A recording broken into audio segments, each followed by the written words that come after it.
1 কোটি মার্কিন ডলারের এই ট্রফি দেখে লোভ সামলানো মুশকিল। এই দামের সোনা দিয়ে একজন ফুটবলারকে আগাগোড়া মুড়ে দেওয়া সম্ভব। তাই তো চোরেরা ওত পেতে থাকে একটা সুযোগের জন্য। এমনই এক সুযোগ পেয়ে সেটা কাজেও লাগিয়েছে তারা। দ্বিতীয় বিশ্বযুদ্ধের সময় ট্রফি নিয়ে ভালোই বেকায়দায় পড়েছিল ফিফার কর্তা ব্যক্তিরা। ফিফার তৎকালীন সহসভাপতি ওট্টারিও বারিসি যুদ্ধের পুরোটা সময় ট্রফি লুকিয়ে রেখেছিলেন তার বাড়ির জুতার বাক্সে। 1954 সালে ট্রফিটির উপরিভাগ খানিকটা উঁচু করা হয় যাতে বিজয়ী দেশগুলোর নাম লেখা যায়। তবে দ্বিতীয় বিশ্বযুদ্ধে টিকে গেলেও সমস্যাটা বেঁধে যায় 1966 সালে ইংল্যান্ড বিশ্বকাপে। বিশ্বকাপ শুরুর 4 মাস আগে লন্ডনে এক প্রদর্শনী থেকে চুরি হয়ে যায় জুলেরিমে ট্রফি। মজার ব্যাপার হলো ট্রফির পাশেই 3 লক্ষ পাউন্ড মূল্যের ডাক টিকিট থাকলেও সে চুরি করেছিল মোটে 30,000 পাউন্ড মূল্যের বিশ্বকাপ ট্রফিটি। বিশ্বকাপের ঠিক আগ মুহূর্তে ট্রফি চুরি হয়ে যাওয়ায় ভীষণ বিব্রতকর পরিস্থিতিতে পড়ে যায় ইংল্যান্ড। একযোগে তদন্তে নামে স্কটল্যান্ড ইয়ার্ড এবং লন্ডন পুলিশ, কিন্তু কিছুতেই কুলকিনারা পাচ্ছিলেন না কিংবদন্তি সব গোয়েন্দারা। অবশেষে অন্ধকারে আলো ছটার মতো করেই ট্রফি চুরির কয়েকদিন পর জ্যাকসন ছদ্মনামে এক চিঠি আসে। চিঠিতে দাবি করা হয় 15,000 পাউন্ডের বিনিময়ে ফেরত দেওয়া হবে বিশ্বকাপ ট্রফি। ঠিক করা হয় 25শে মার্চ চেলসির স্টেডিয়াম স্ট্যানফোর্ড ব্রিজের সামনে টাকাটা পৌঁছে দিলেই কেবল দেখা মিলবে ট্রফির।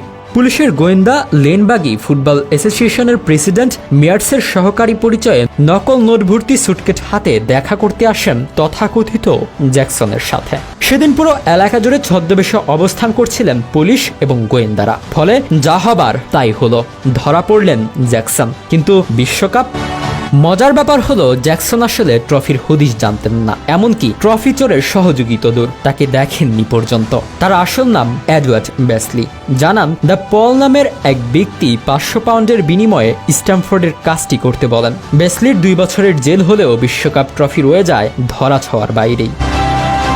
ইংল্যান্ড জুড়ে যখন বিশ্বকাপ ট্রফির জন্য তোলপাড় চলছে, তখন ডেভিড করবেট তার কুকুর পিকলসকে নিয়ে হাঁটতে বের হয়েছিলেন।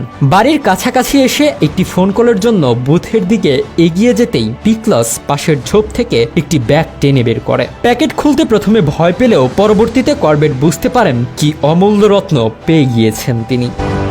এরপরের ঘটনা অনুমেয়। হতবিহবল অবস্থায় করবেট ব্যাগ নিয়েই ছুটে যান স্থানীয় পুলিশ স্টেশনে। মুহূর্তের মাঝেই করবেট এবং পিকলস পরিণত হয় জাতীয় বীরে। পিকলস তো রীতিমতো টিভি তারকা হয়ে ওঠে। একটি চলচ্চিত্র দেখা গিয়েছিল এই কুকুরকে। পরবর্তীতে বিশ্বকাপ জিতে জুলেরিমে ট্রফি ইংল্যান্ডেই রেখে দিয়েছিল ববি মুরেই দল।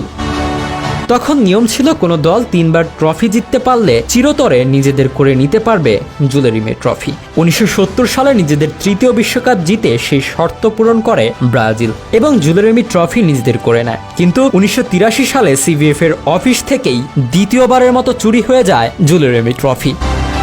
এরপর আর কখনোই খুঁজে পাওয়া যায়নি ট্রফিটি। ধারণা করা হয় ট্রফিটি গলিয়ে সোনা বের করে ফেলেছেন চোর। পরবর্তীতে 1984 সালে ট্রফির একটি রেপ্লিকা তৈরি করে ব্রাজিল ফুটবল ফেডারেশন। এখনও সেই রেপ্লিকায় প্রদর্শিত হয় ব্রাজিলের জুলেরিমে ট্রফি হিসেবে।